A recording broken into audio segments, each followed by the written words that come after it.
quem achava que Gabriel Galípolo ia dar bola para quem o indicou, ele realmente frustrou muito. Deve estar frustrando o Lula, frustrando a Janja, frustrando o gabinete todo em Brasília, porque ele tá mais conservador do que o Roberto Campos Neto. Isso não vai, apesar do tom irônico, não vai exatamente uma crítica. O Banco Central, pelo menos, faz isso muito bem. Só que isso que ele faz muito bem é matar a economia produtiva.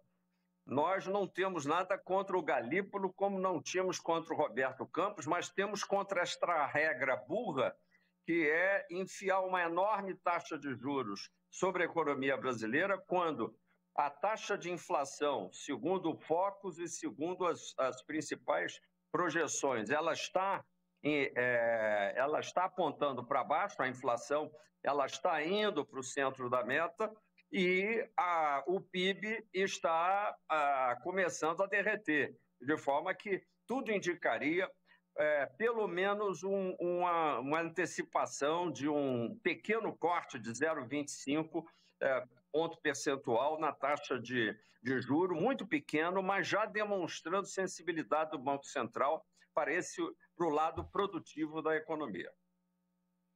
Professor, eu gostaria que o senhor comentasse um pouco mais sobre essa inação, né, essa falta de iniciativas do governo frente à questão do tarifaço, né?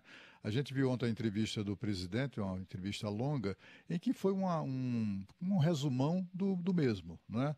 Ele está com o mesmo discurso, a mesma lorota, contando as mesmas mentiras, por exemplo, que ele começou a adotar desde o dia 9, quando chegou a carta do presidente Donald Trump, né? De lá para cá não mudou nada. E o presidente Lula agora voltou a dizer que tudo que o Brasil fará é recorrer à Organização Mundial do Comércio, que é de uma inutilidade absoluta, né? Não há nada que a OMC possa fazer ou venha a fazer, até porque se a OMC ficar valente e os Estados Unidos caem fora da organização, como Trump já ameaçou no seu primeiro governo e acabou sendo convencido do contrário pelo embaixador Roberto Azevedo, como ele nos relatou aqui dias atrás durante uma entrevista. Esse é que é o problema, né? O governo brasileiro continua paralisado e não toma qualquer iniciativa para tentar reverter isso.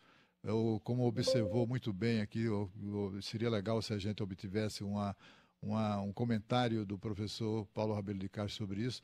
Observou muito bem hoje em um artigo o ex-senador Demóstenes Torres. Ele disse, o Lula não fala com o Trump, ele só fala com os democratas Xi Jinping e Vladimir Putin.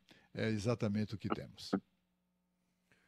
Professor... De fato, Cláudio, o que nós temos é um completo fracasso da linha clássica da diplomacia brasileira. O que é essa linha clássica?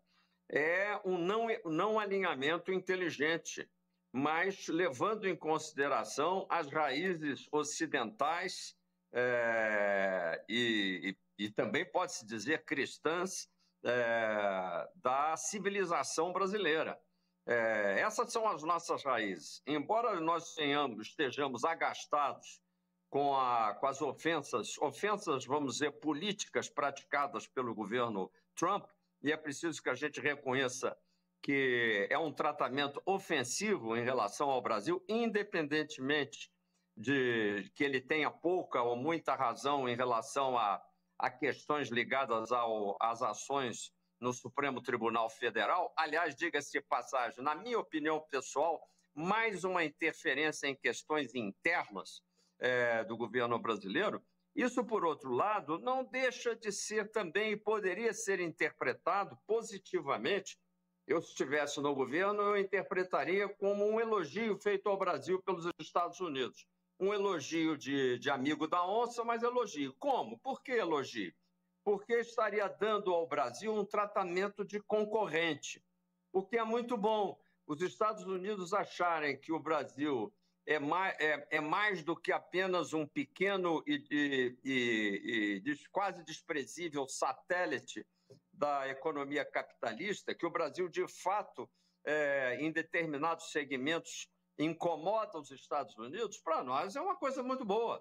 saber que nós já estamos botando a cabeça para fora em relação ao agronegócio, em relação a vários segmentos, inclusive o segmento aeronáutico, por exemplo, e que temos excelentes cientistas que já se destacam, inclusive nos Estados Unidos, e que temos um sistema PIX que se antecipou tecnologicamente a essas stablecoins que agora estão sendo pensadas nos Estados Unidos. Tudo isso faz com que os Estados Unidos já nos vejam um pouquinho como uma, vamos dizer, mal comparando, uma pequena China.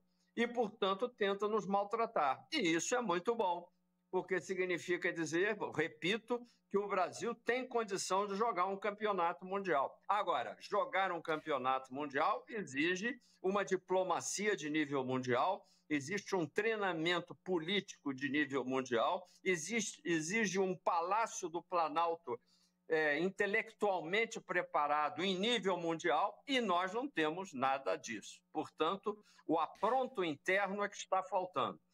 O apronto interno, Cláudio, é lamentável. Professor,